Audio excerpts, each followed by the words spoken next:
Könnyes szemmel néztünk apám utána, a te csapod utolsó volt, nékem is jó anyámmal. Utoljára fogtak, kicsintettek kezemet, magyar voltál, adni kellett a hazáig tényleg. Pajtásítől körülvéve, lehetettél elkezett, közölték ezt harcostársak, akik küldöttek velem. Íme, mikor 10 év múlva kicsit figyelmesebb vagyok, mit hallok a templom felé, hősök halak, zokogva szól vérabús hangjával, imádkozni hívek bennünket fájó szívű anyámmal. A templom mellett egy szobor, és sebzett harcos ábrával. Onnan jött le, anyja jött le hozzájárás karolni, sok-sok anya búcslevelte környezét.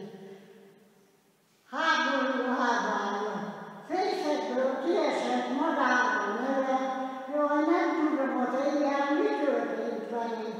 Annyit sírtam, hogy a szám is belefáradt, jaj, nem találom apámat, anyámat. Az éjjel mégis láttam apukám, kardból kezébe sebe hollakám. Nézett szeméből a könny is kiesett, apukám édes, nem fáj a sebe. Nem fáj külön, szégyellenem, ha fájna, csak úsít, hogy a hős jelenlete állva. Kenyér, ha kell, van-e, aki hallja, a nyoszolják talán tüstöd akkor hallja. Mondtam már apukám, hogy ez neked ne fájjon, láthatod, hálok, puha fején áldjon.